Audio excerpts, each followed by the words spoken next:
회사에서 IT 기획자로 범주가 정해진 상황에서는 내가 어떤 것들을 잘해야 되고 어떤 것들에 더 신경을 써야 되는지는 방향성은 주어지지만 오히려 그게 저의 성장을 좀 틀에 가두는 게 되겠다는 생각이 들더라고요. 필요한 것들을 할 줄 아는 사람이 그냥 되어야지 꼭 분업해서 해야 될 시대가 아닌데 회사들이 너무 큰 거 아닐까? 프로덕트를 만드는데 이렇게 많은 사람이 필요하지 않을지도 모른다. 근데 단지 그 역할 구분에 갇혀서 다들 생각하기 때문에 이 정도의 인력이 당연히 필요하다고 생각하는 게 아닐까? 역할 구분에 갇혀 있는 것들이 발목을 잡고 있는 것 같다. 안녕하세요, 러닝커브입니다. 온오프라인은 넘나드는 경계선산의 기획자이신 이준우님을 오늘 모셨습니다. 네, 준우님 반갑습니다. 반갑습니다. 네.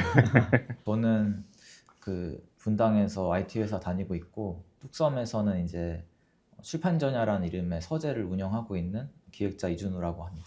네, 반갑습니다. 반갑습니다. 네. 사실 준우님도 저랑 비슷한 업계에서 네. 일을 하고 계시긴 하지만 IT 회사를 다니시면서도 개인의 시간에서 실제 사이드 프로젝트들도 많이 하시고 그거를 참 실행으로 잘 옮기신다는 생각을 많이 받았던 것 같아요. 네네. 실행으로 옮기셨던 사이드 프로젝트들은 어떤 것들이 있고 어떤 마음으로 시작을 하게 되셨는지도 궁금합니다.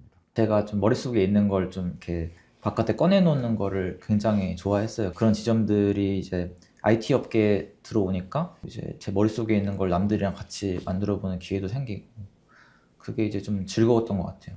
그 1차적인 이제 즐거움이 가장 큰 사유고 두 번째로는 사실 이제 제가 취직 준비를 하는데 인턴이나 이런 게 다 떨어졌거든요. 네. 그러니까 아무도 저를 안 써주니까 막 포트폴리오라든지 그런 것들을 쌓을 기회가 하나도 없는 거예요. 그래서 아무도 안 써주니까 나라도 날 써야겠다 해서 그냥 사이드 프로젝트를 계속 하면서 좀 나름대로 포트폴리오나 그런 것들을 구성하려고 했던 생각도 있었던 것 같아요. 그래서 저한테는 되게 약간 일상처럼 이제 이루어지는 일이 된 것 같아요. 그 뒤로 쭉 해오다 보니까 취미처럼 계속 하고 있어요.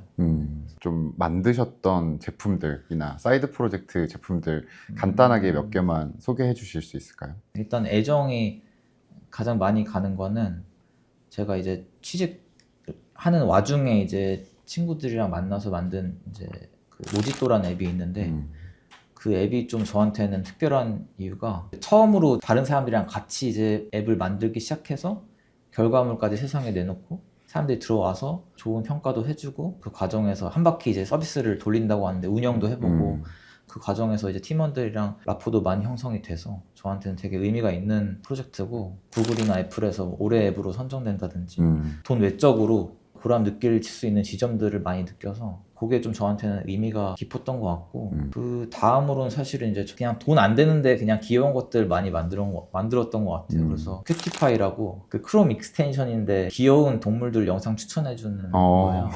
근데 이제 그것도 사실은 별다른 기능이 있는 건 아니고 그냥 귀여운 동물들 보여주는 건데 4,000명 정도 막 그거를 다운로드해서 쓰고 계시거든요.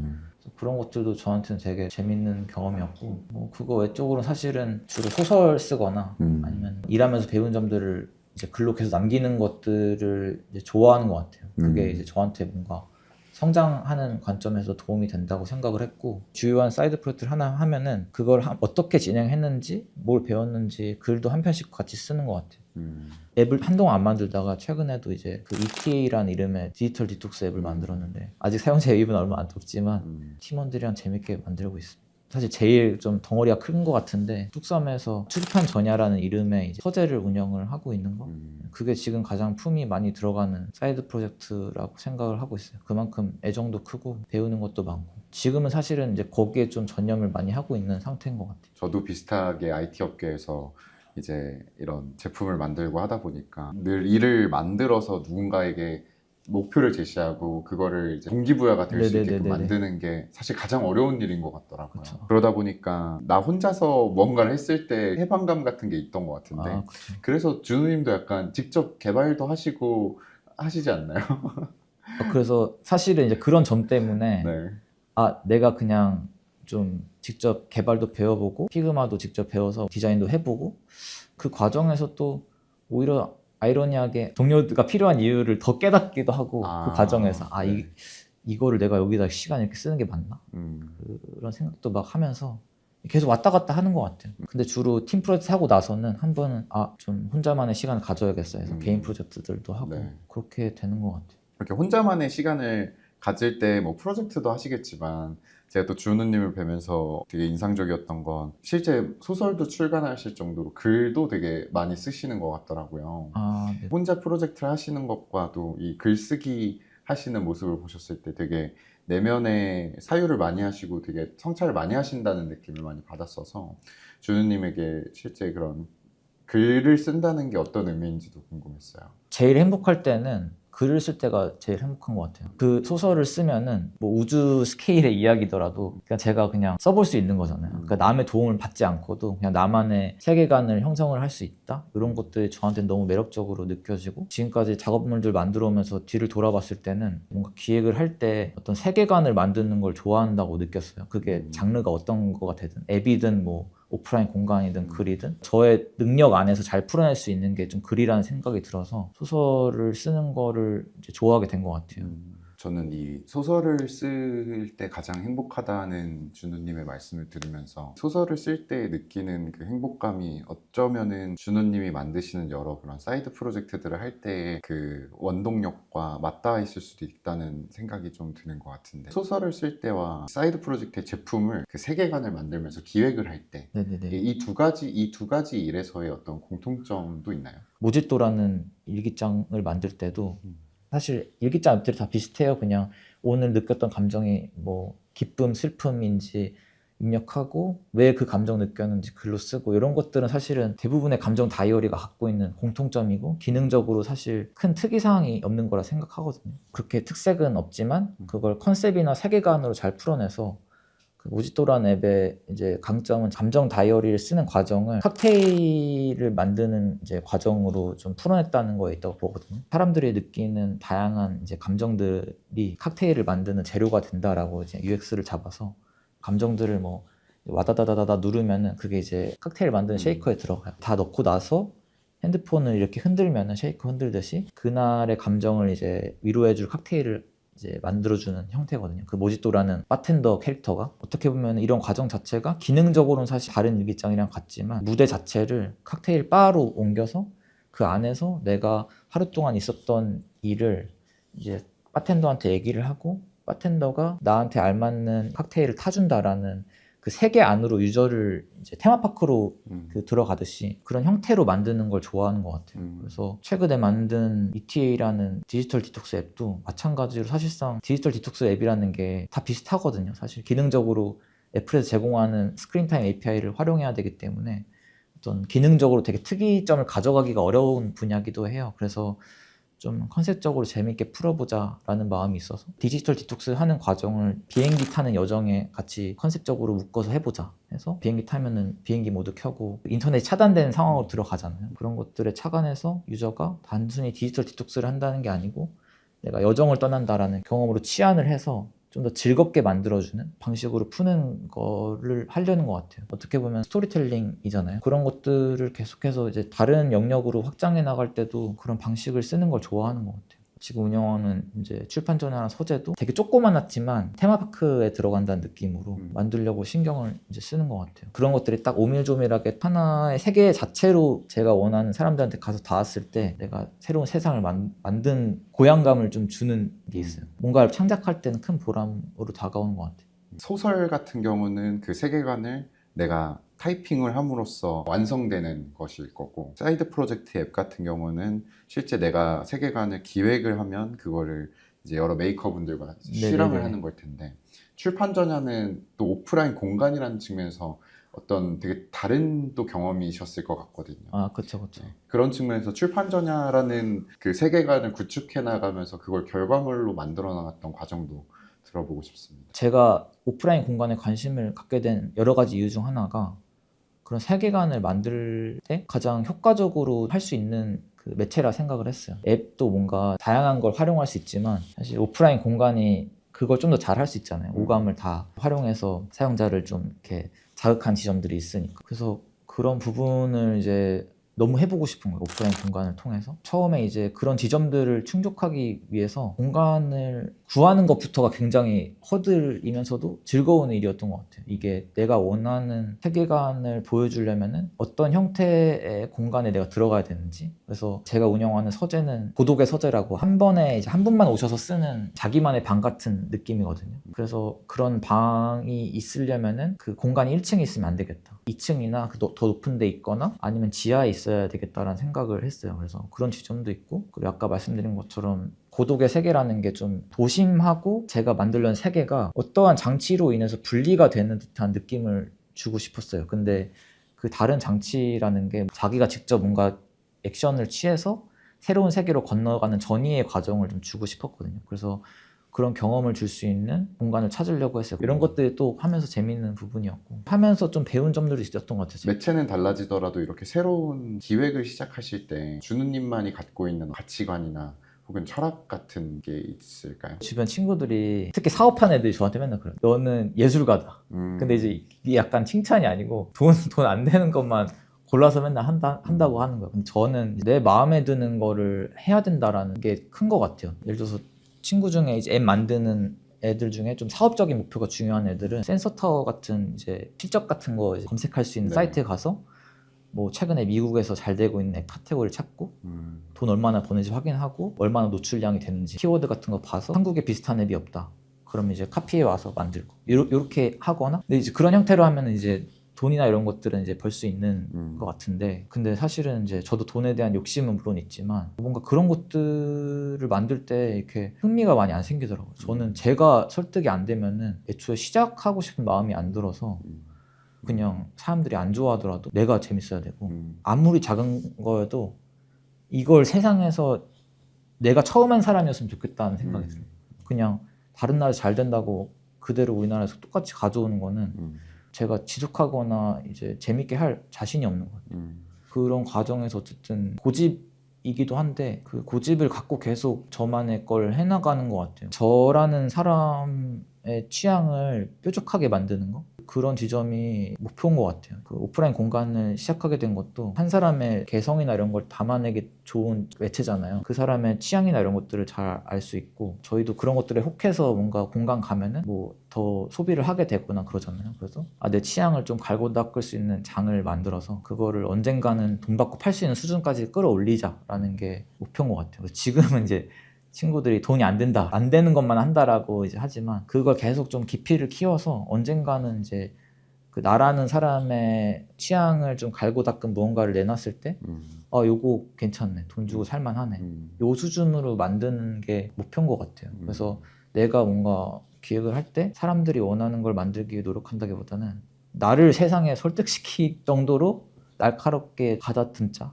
생각은 일단은 이제 하는 것 같아요. 세계관을 만들거나 혹은 그걸 제품화시키거나 경험을 새롭게 만든다는 게 어떤 의미인지. 이렇게 소설을 쓰다 보면은 제일 재밌는 게 초중반이라 생각하거든요. 왜냐면은 초중반에는 주인공이나 등장인물들한테 주어진 선택지들이 이제 여러 갈래로 있잖아요. 근데 점점 이야기가 후반부로 갈수록 선택할 수 있는 선택지가 적어지거든요. 인생도 비슷하다 생각해요. 옛날엔 막 되고 싶은 것도 많고 할 수 있는 것도 많다고 생각했는데 회사 다니고 또 다음 스텝으로 뭐가 있지? 그러니까 저한테 주어진 선택지가 점점 더 줄어들게 되는 것 같다는 생각도 들고, 그런 것들이 제 삶에 있어서 좀 흥미를 덜 느끼게 하는 요인이 된다고 생각하거든요. 직장 한 3년차, 6년차, 9년차 됐을 때 뭔가 갑자기 공허함을 느끼고 내가 뭘 해야 되는 건가 해서 이직을 하는 경우도 있고, 저는 사실 그거보다는 선택지를 다양하게 가져갈 수 있는 새로운 세계관을 만드는 형태로 저의 공허함을 좀 달래려고 하는 것 같아요. 스토리를 새로 써나가면은 그 이야기마다 다양한 갈래로 퍼져나갈 수 있는 가능성이 있다. 그게 이제 내가 삶에서 느끼지 못한 그런 부분들을 충족시켜 준다고 생각을 하거든요. 그냥 결과물을 떠나서 과정 자체가 저한테 큰 의미가 있는 것 같아요. 새로운 세계관을 만들고 나랑 다르게 주인공이든 그 앱에 있는 어떤 장치든 이런 것들이 여러 갈래로 퍼져나갈 수 있는 가능성을 이제 누릴 수 있는 거에서 즐거움을 받는 것 같아요. 그래서 근데 요새 개인적인 좀 고민은, 요새 막 AI로 뭔가 많이 만들고 하잖아요. 그래서 저도 IT 업계에 있으니까 AI를 활용하지 않으면은 도태될 것 같다는 느낌이 들어서 여러 가지로 활용해 보려고 노력도 하고, 그런데 분명히 이제 활용해서 만들면은 결과물 빨리 나오고 내가 이제 수행하지 못했던 것들도 할 수 있게 되고 이런 장점은 분명히 있는데 어느새 하다 보니까 되게 제가 결과지향적인 사람이 되는 거예요. 그 과정을 걔가 대신 수행을 해주고 저는 그냥 명령만 하니까 어떻게 보면은 이제 내가 즐겁게 하던 과정을 AI가 가져가고 내가 어떻게 보면은 스트레스를 많이 받아 결과물이 좋은지 안 좋은지에 대해서 저도 신경을 많이 쓰는 편인데 그거에만 내가 좀 치중해서 생각하게 되는 것 같다는 생각이 들었어요. 그래서 AI를 쓰는 거가 단순히 생산성의 문제를 떠나서 뭔가를 만드는 즐거움, 그냥 한 땀 한 땀 뭔가를 만드는 거의 즐거움을 얘가 가져가 버리는 것 같다 생각이 좀 들더라고요. 그래서 어떻게 활용해야 되는지는 고민을 계속 하게 되는 것 같아요. 그냥 제가 한 땀 한 땀 하다가도 이게 한번 AI를 써보니까 내가 지금 멍청한 짓을 하는 건가? AI 쓰면 이거 그냥 다 알아서 해줄 텐데 이런 유혹에 넘어가게 되는. 근데 어쨌든 그런 인내 과정을 거쳐서 뭔가 유의미한 결과물이 나오는 게 있을 텐데 그런 것들을 잘 못하게 되지 않나 생각이 좀 들었어요. 어쨌든 앞으로 먹고 사는 문제도 그렇고 제 개인적인 보람이나 이런 문제에 대해서도 앞으로 어떻게 살아야 되는지 고민을 많이 하게 되는 시점인 것 같아요. 오히려 막 한편으로는 사람이 하기에 의미가 있는 일들을 오히려 찾아야 되지 않나. 그러니까 약간 인간이 자기의 유한한 시간을 써서 만들어지는 결과물이 점점 더 가치가 높아질 거라 생각이 드는 거예요. AI를 통해서 누구나 만들 수 있으니까 그런 형태로 나아가는 게 더 장기적으로 내 삶에 좀 더 즐거우려나 생각도 많이 하는 것 같아요. 그런 관점에서 봤을 때 지금처럼 제 취향을 좀 갈고 닦아서 그 취향을 기반으로 나의 유한한 시간을 써서 사람들한테 소구가 될 만한 결과물을 만드는 방향으로 나아가야겠다 어렴풋이 생각은 하고 있는 것 같아요. 저도 되게 공감하는 게 저도 비슷하게 이 AI에 대한 어떤 포모를 많이 느끼고 있는 입장으로서 이런 AI 제품들도 막 만들어보고 근데 일종의 저는 약간 해방감 같은 것도 동시에 느끼는 것 같거든요. 아까 처음에 사이드 프로젝트 말씀하셨던 것처럼 내가 만들고 싶은 기획과 혹은 내가 만들고 싶은 제품들을 생각은 이렇게 되게 미리 잡혀 있는데 그거를 실행으로 옮기려면 누군가를 어쨌든 섭외를 해서 뭔가 목표를 설정하고 이 과정이 되게 허들로 느껴졌었다면 지금은 타이핑만 하면은 그쵸. 그게 결과로 나오는 과정이니까 약간의 해방감을 느끼면서도 근데 동시에 저도 두려움을 느꼈던 건 이제 내가 할 수 있다는 건 이제 저 사람도 할 수 있다는 얘기고 그쵸. 모두가 같은 수준의 결과물을 그러니까 상향 평준화된 결과물을 갖고 있다면 그 안에서 그러면 왜 사람들은 나의 얘기에 더 동의해야 되지? 나의 어떤 결과물을 써야지 이런 것들이 고민이 많았는데 근데 저는 오늘 인터뷰를 하면서 약간의 좀 힌트를 얻었던 것 같은 건 같은 생산 도구를 가져서 같은 결과물을 만든다면 주은님의 워딩에 따르면 조금 더 매력적인 세계관 혹은 조금 더 매력적인 경험을 기대할 수 있는 제품들에 사람들이 이제 몰리지 않을까 이런 고민들은 하게 됐던 것 같기는 합니다. 그래서 저는 개인적으로 준우님이 이제 다른 감정 다이어리들과 나를 차별화했었던 그런 기획 과정들이 AI 시대에서도 준우님만의 어떤 엣지가 되시지 않을까라는 기대감이 좀 들었던 것 같아요. 확실히 저는 지금 이 2025년에서 앞으로의 한 3년에서 5년이 특히나 이 IT 업계 사람들은 더 체감을 빨리 하고 있는 것 같기는 한데 어떤 생산 방식의 변화, 어떤 대대적인 변화의 기로에 있다는 느낌을 많이 받는 것 같거든요. 그래서 이 과정에서 과연 어떤 방식이 이제 실제 살아남을까 이런 그렇죠. 고민도 되게 많이 드는 것 같긴 합니다. 저 하나 더 여쭤보고 싶은 게 주현님께서 뭔가 혼자 하는 거를 사실은 좀 더 선호한다 라고 하셨었잖아요. 지금은 이제 저는 AI가 나오면서 정말 혼자 일하기 좋아지는 환경이 만들어지고 있다고 생각하거든요. 그럼 앞으로의 준우님의 이제 창작 과정은 혼자가 될 가능성이 높아질까요? 그냥 제 개인적인 생각으로 그게 앞으로는 뭔가 뉴 노멀이 될 것 같아요.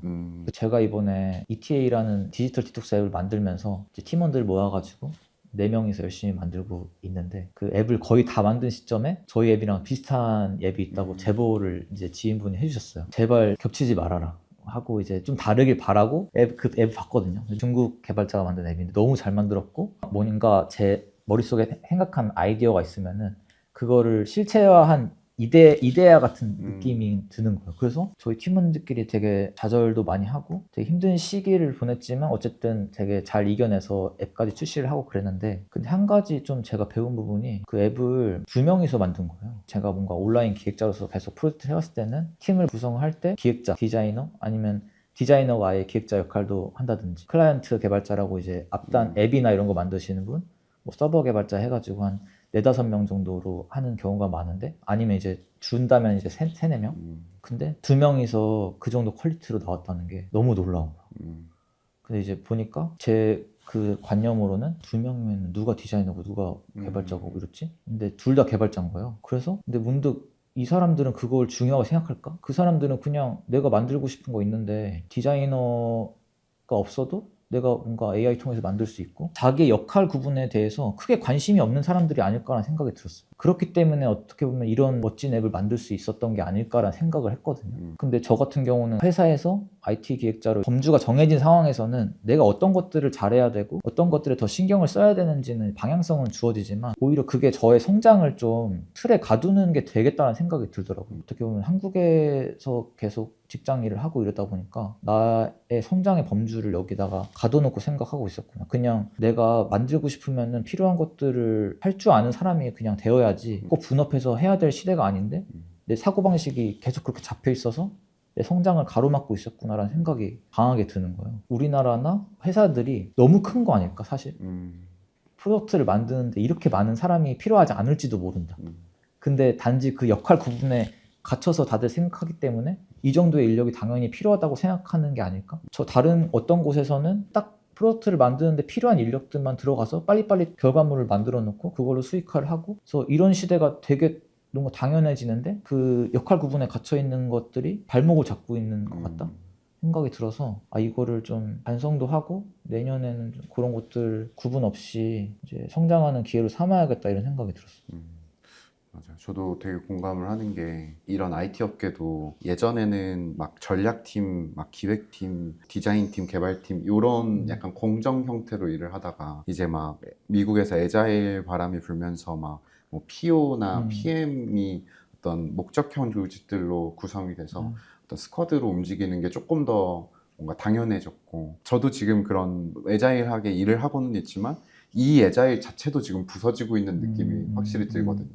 실제로 이런 그 개발자 자체들을 너무 툴들이 너무 이제 다 대체하고 있고 실제 뭐 디자인도 퀄리티의 차이 혹은 앞으로 남은 AI의 발전 시간의 차이인 거지 사실은 이제 디자인도 어느 정도의 그 자동화가 될 가능성도 높을 것 같고라고 하면 실제로 그럼 남는 거는 진짜 기획과 그 아이디어 그리고 실행 이 두 가지밖에 안 남는 것 같아서 그런 측면에서 이런 롤이 깨지고 있다는 측면은 너무 공감이 많이 되는 것 같아요. 그러면은 마지막으로 앞으로의 진우님의 계획이나 생각도 궁금합니다. 그 앞으로 창작은 좀 두 갈래로 하지 않을까 싶어요. 한 갈래는 어쨌든 제가 IT 쪽에 몸을 담고 있으니까 우리나라에서만 사용되는 게 아니고 해외에서 다 사용될 수 있는 앱들을 좀 만들어 보면서 수익을 내는 것도 고민해보자 이게 있고 다른 방향으로는 제가 좋아하는 오프라인이라는 매체에서 취향을 좀 더 갈고 닦아서 진짜 만족할 만한 공간이나 장소를 만들 수 있는 사람이 되자 이게 좀 큰 것 같아요. 그래서 사실 저한테는 지금 막 돈 20억 30억 주어진다고 해도 그 돈으로 제가 만족할 만한 그 공간을 만들 수 있다고 생각을 안 하거든요 아직.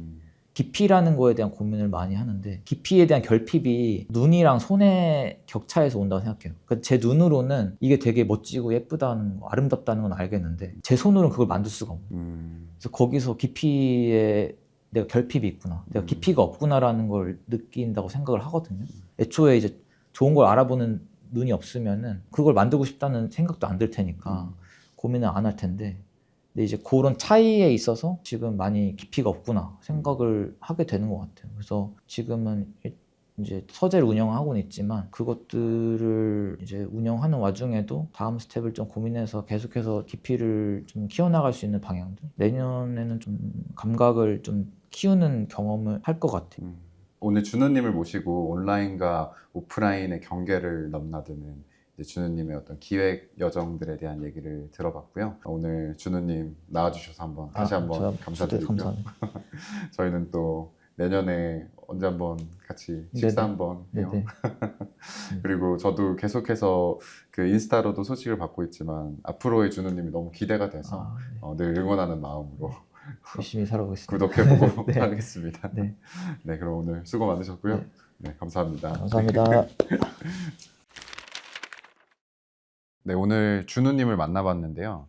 제가 개인적으로 준우님을 초대하고 싶었던 이유는 저도 IT 업계에서 기획 일을 하고 있지만 기획자들의 기획자 같은 느낌을 받았던 분이었었어요. 그래서 준우님이 하시는 이제 프로젝트들이나 혹은 공간을 만드시는 과정을 보면서 저도 준우님에게 정말 많은 영감들을 많이 받았어서 그런 부분들을 담아내고 싶어서 오늘 준우님을 모셨거든요. 오늘 준우님이랑 얘기를 나누면서 많이 느꼈던 거, 제 스스로를 좀 되게 반성하게 만드는 순간들이 좀 많았는데, 기획자로서 저는 굉장히 목표지향적이고 그 과정에서 어떤 결과를 내야겠다라는 생각들을 평소에 많이 했었던 것 같은데, 준우님 같은 경우에는 세계관을 만든다, 그리고 나의 어떤 세계관을 창조한다라는 관점으로 제품을 만드시거나 공간을 만드신다라는 생각을 많이 받았던 것 같아요. 근데 그런 관점의 차이가 디테일의 하나하나들을 결정하게 되는 것 같거든요. 그리고 또 하나는 그 준호님은 AI들에게 나의 창작의 과정을 뺏기는 것 같다라는 말씀을 하신 게 기억에 많이 남았는데, 그런 측면에서 준우님은 되게 창작의 과정 자체를 즐기시는 분이라는 생각이 들었었어요. 새로운 서비스나 공간을 만든다는 게 뭐 어떻게든 그게 만들어지면 됐지라는 기능적이고 결과주의적으로 바라보기가 쉬운데, 기획자인 저조차도 그런 것 같거든요. 그냥 만들어지면 되는 거니까. 근데 준호님 같은 경우에는 이 세계는 어때야 되고 그 과정에서 내가 하나하나 그거를 설계해 나가고 만들어 나가는데 재미를 느끼신다는 측면에서 그 창작 자체의 재미와 호기심을 느끼시는 분이라는 생각을 받았던 것 같습니다. 개인적으로 되게 많이 곱씹게 됐던 말인데, 깊이에 대한 결핍이라는 말씀을 하셨던 것들이 기억에 많이 남아요. 우리가 무언가 새로운 거를 만들고 새로운 걸 기획해 나간다고 했을 때 기능적으로는 뭐 이거를 갖다 쓰거나 저거를 갖다 쓰거나 하면서 결과물을 만들어내는 게 점점 더 쉬워지는 세상인 것 같거든요. 뭐 AI가 그것들을 더 가속화시키고 있는 것 같고. 근데 우리가 어떤 것들을 만들 때 남들과 달라질 수 있게 만드는 것들은 결국 그 사람이 갖고 있는 깊이라고 생각하는데, 준우님은 늘 깊이에 대한 결핍을 스스로 자각하면서 그것들을 충족시키기 위해 더 좋은 것들을 보고 더 좋은 경험들을 계속 스스로에게 인풋을 넣고 계시는 게 되게 인상적이었고, 기획자이자 어떤 메이커로서의 저 스스로를 돌아보면서 나는 어느 정도의 깊이감을 갖고 있는 사람이지, 그리고 나는 스스로의 깊이에 대한 결핍을 어느 정도로 느끼고 있지를 되게 반성하게 됐던 시간이었던 것 같습니다. 저는 2026년에도 더 재미있는 분들을 모시고 새로운 인사이트를 드릴 수 있는 컨텐츠들로 찾아오도록 하겠습니다.